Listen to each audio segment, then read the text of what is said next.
don't give up, 'cause somewhere there's a place where we belong. Let's bring in our old buddy Michelle Malkin, who is joining us today from Colorado. Good morning to you, Michelle. Good morning, Steve. Okay, he's going to get grilled today. And with his boss yesterday calling small businesses the people of the Gulf, small people, that's just bad. It is, and this certainly qualifies as a leading candidate for the mother of all malapropisms. It is true, as Melanie said, that English is not Svanberg's first language, right. And there certainly was something lost in translation here. What he was trying to do was convey a sense of sympathy, and in fact what he was saying was that he shared the same approach and attitude about the small people as Obama did. And there's actually a rich irony there, of course, because we know behind closed doors how Obama feels about many of the small people of America. But look, this is just the latest in a series of PR blunders. It wasn't just Hayward's awful comment about whining about wanting his life back. There was another BP official, of course, who coined another infamous phrase from this whole debacle where he talked about the quote-unquote relative trickle. Right. Hopefully their corporate PR people are making sure that Tony Hayward doesn't make another blunder this afternoon. Tony Hayward actually looks like the better spokesperson of the two, but the president chose to speak to the chairman of the board, who really knows nothing about oil. He's an executive from Ericsson, so they dragged him out, and it's been a disaster since. But, Michelle, let me ask you, what is your take on Joe Biden coming in as the bad cop, as reported in today's Daily News, coming forward and saying, you're going to give me $20 billion to put in an escrow, or we're going to take it? Really? From a private company, we're just going to run in and just take it?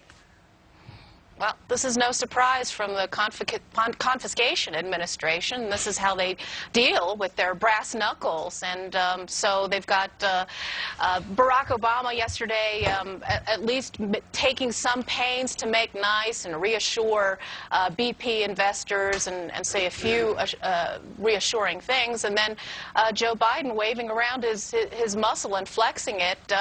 This is how they deal with corporations. This is nothing new. But isn't there a flip side to this? Wasn't this really a negotiation going on there? Because while everyone knew BP was going to give the $20 billion, come on, they have no other choice. But what they really wanted out of this negotiation was, number one, not to be put into bankruptcy. And number two, this 6-month moratorium on drilling, they do not want to be fiscally responsible for Shell and Chevron and all these other companies who now cannot drill as a result of their mistake. Yeah, I think that's right, Gretchen. There is this politicized tango going on. And then, of course, even underneath that in the background is that you have BP, which will side with the Obama administration on this massive cap-and-tax energy plan. That's really what they want out of this. And they were already there before this disaster. They were one of the first oil companies to go green and go with this new energy plan. Can we talk about the new oil czar? Who's Michael Bromwich? His name was brought up when the president spoke. Yeah, Michael Bromwich is a Clinton-era inspector general. He's a litigation specialist, and he's just one of the new bodies that's being thrown out on the pile there to protect Obama. He will now head MMS, the beleaguered agency that was supposed to regulate Deepwater Horizon at the Interior Department. Right. Of course, there's another guy who was tasked as the other oil czar, which is Ray Mabus, who is currently the Navy Secretary. And I think in both of these cases, in the Bromwich case and in the Mabus case, Obama was looking to look like he was doing something. Put out names there, put out bodies, put out more bureaucrats, and give the posture of achievement. But, you know, Michelle, one of the problems is he's appointed this Bromwich fellow to the job to oversee MMS, the new czar guy. He has no experience in this industry. Does that really, you know, he's going to be overseeing, he's a czar, it doesn't need Senate approval, but he's got no experience in the business. That's just, to me, seems crazy. And it's par for the course. As with most of these czars and people that they've put in these high places, very few of them actually have experience in the areas that they're regulating. Now, one could argue that they're trying to go in the opposite direction, in the extreme of having people who are too cozy with these regulators, but there has to be a better balance. Yeah, I mean, I'm thinking back to the car czar specifically, who had absolutely zero experience except sleeping in the parking lot. And he did have a driver's GM. license. Okay, let's talk a little bit about this disturbing story out of England. Muslim activists who I believe live in the country of England, interrupted the British soldiers when they were coming home to a welcome ceremony.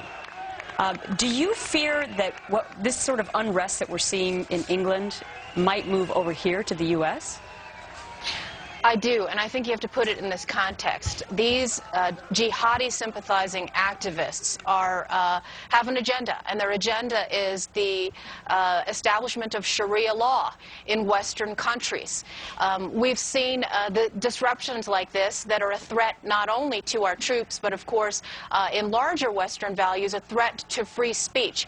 During the Muhammad cartoon conflagration, for example, we had some of these same types of activists holding up signs that said, "Behead all those who insult Islam." And we've seen the same kind of disruptions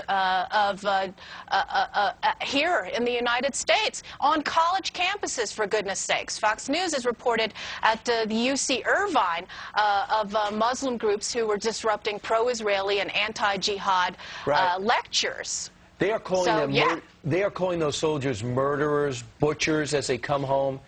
Even though we're a free society, at some point do the Western countries have to wise up and fend for themselves and realize that they have an enemy from within? No doubt about it. And that's one of the things that's missing, I think, when we talk about the war on terror. Because the jihadis are simply not just targeting our soldiers overseas.